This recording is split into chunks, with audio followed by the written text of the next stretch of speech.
Instituto de Estudios Superiores Benito Juárez ISBJ. Hola, ¿qué tal? Bienvenidos a un episodio de podcast Resolviendo la Duda. Mi nombre es Jocelyn. Y yo soy Abby, y con nosotros se encuentra el doctor Zacatelco, y hoy nos viene a platicar de un tema muy importante, la psicología jurídica. Bienvenido. Muchas gracias, buenos días. Bueno, entonces, ¿qué le parece si empezamos con la sección de preguntas? Adelante. Nuestra primera pregunta es, ¿qué es la psicología jurídica? La psicología jurídica es una rama de la psicología y del derecho que permite la interacción en ambas profesiones en favor del sistema de justicia. Y hablar del sistema de justicia implica hablar de todas las materias que le integran. La han canalizado más hacia el mundo penal y hacia el mundo civil y familiar, pero eso no quiere decir que sea solo privativo de ellas, sino por el contrario, es un océano que contiene diferentes áreas del mundo jurídico y que se conjugan la ciencia de la psicología, el derecho. El psicólogo conoce ordenamientos jurídicos, el abogado conoce disposiciones, técnicas, métodos, instrumentos de la psicología, cuál es la finalidad y cuál es el objetivo de ella a fin de darle el uso y la aplicación en el foro de justicia. Bueno, gracias por contestar la pregunta. Bueno, como segunda pregunta tenemos ¿cuál es la diferencia entre psicología jurídica y psicología forense? Bien, justamente hablar de ambos conceptos implica que la psicología jurídica podemos tomarla como la parte teórica, la parte a través de la cual se hace el análisis de la conducta, se hace la observación, la visión de cómo actúa el ser humano bajo la perspectiva de su psique y bajo la perspectiva del conjunto de normas. Tanto los abogados como los psicólogos trabajamos la conducta humana, los resultados que ello implica y la interacción en la propia sociedad. En cambio, la psicología forense se va a encargar de hacer el estudio, de recopilar, de obtener información de manera que la pueda aportar al foro de justicia, y ahí se puede desarrollar y se pueda desahogar una serie de instrumentos que van a permitir aportar al foro de justicia precisamente información, testigos, información víctima, información, estudios de la conducta criminal, del violentador familiar, de las cuestiones del incumplimiento de la obligación alimentaria o de los alimentos, de la adopción, cómo lo aplica la psicología forense a través de instrumentos. Entonces la diferencia es, una se encarga del aspecto del estudio de la conducta y el otro, que es la forense, de la recopilación de los datos. Ok, perfecto. Esto es ya muy claro. Ya, por ejemplo, para nuestros estudiantes del Instituto de Estudios Superiores Benito Juárez, para que nos ayude a diferenciar entre una y otra. Bueno, otra pregunta que tenemos es, ¿algunos antecedentes de la evolución de la psicología jurídica? Sí, hacia 1850 más o menos, vamos a encontrar en España, esto surge en España, y vamos a encontrar en la Ley de Salud los primeros antecedentes para la recopilación o compilación de información relacionada con el mundo de la psicología y de la conducta humana. Se va a ir evolucionando, y aquí tomaré a Miray López, a Muñoz Sabaté, quienes son los precursores de la psicología jurídica en Europa, en España particularmente, y que poco a poco se ha ido diseminando. Es a partir de los años 70 del siglo pasado cuando empieza a tener una presencia de mayor peso en el mundo jurídico en Europa.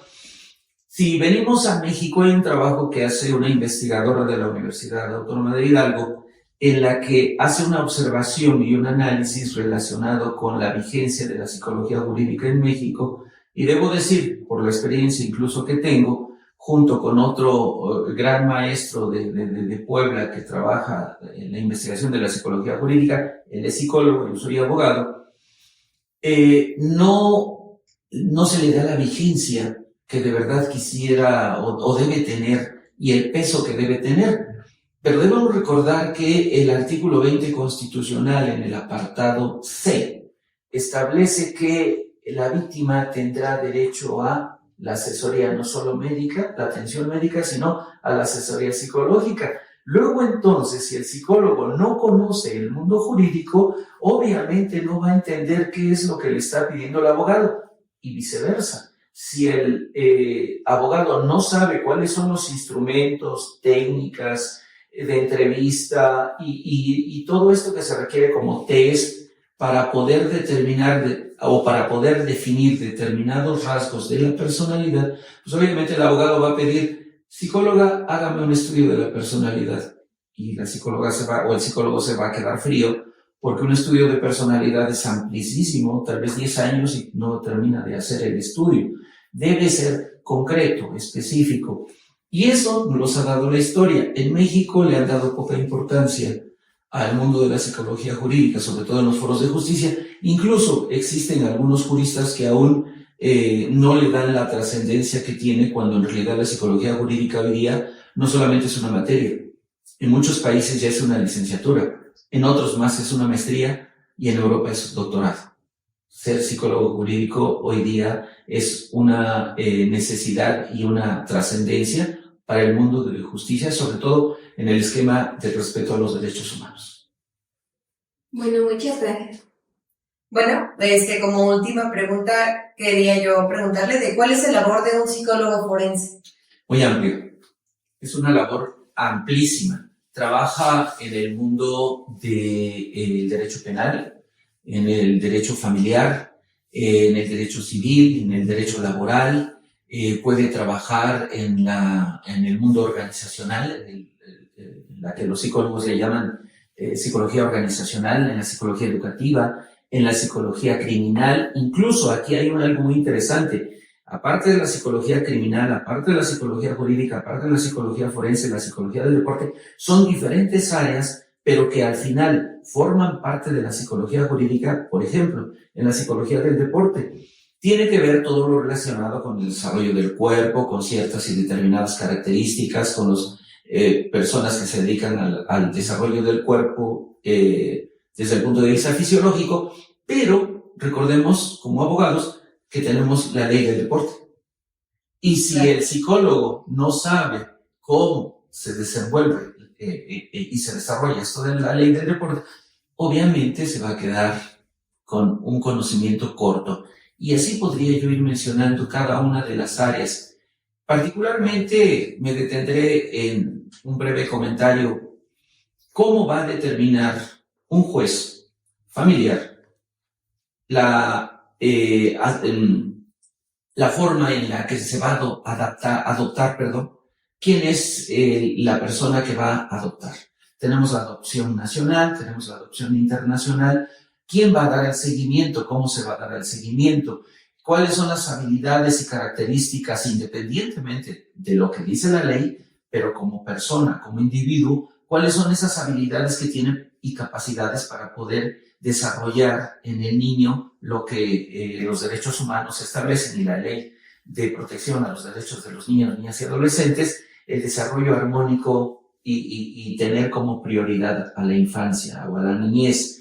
¿Cómo lo vamos a hacer? 2, desde el punto de vista de la mediación escolar, la mediación laboral, son otros elementos que hoy día, de acuerdo a la ley de mediación, se trabaja por parte del abogado, pero conocemos la conducta humana, sabemos en qué momento nosotros podemos, cuando hacemos una investigación, irnos muy precisos, hacer la delimitación del problema y quitar, enviar hacia otro lado circunstancias o situaciones que nos vienen a envolver. Por ejemplo, vamos a mediar con relación a un arrendamiento, pero la vecina ha colocado cosas que no debió haber colocado, el vecino no está de acuerdo con ellos. Son problemas que no forman parte de la mediación, pero que tienen consecuencias. Entonces el psicólogo nos ayuda a depurar para poder el mediador trabajar. Incluso el psicólogo es mediador también, aunque en nuestra ley, en Tlaxcala particularmente, dice que son abogados, pero en otras áreas no está prohibido que un psicólogo sea mediador. Y finalmente, el testimonio. Hoy día tenemos a testigos que son muy especiales y nosotros hacemos un ejercicio en clase, salimos, vemos a las personas y regresamos y les pregunto algo tan simple como iba vestido, no somos lo suficientemente observadores. Esa es otra de las habilidades que deben adquirir los abogados y los psicólogos, ser lo suficientemente observadores, sin que esto implique lo que en broma le digo a mis alumnos, que andemos psicoanalizando a todo mundo, ¿no? Eso no tiene nada que ver con este mundo. Ese es el trabajo de la psicología jurídica. Hay muchísimo que construir y ojalá se interesen. Nosotros somos parte también del Colegio Mexicano de Psicología Jurídica y Ciencias Sociales y bueno, pues estamos trabajando en este mundo para que se desarrolle el derecho y la psicología. Bueno, muchas gracias, doctor, por regalarnos este espacio y explicarnos el tema de psicología jurídica.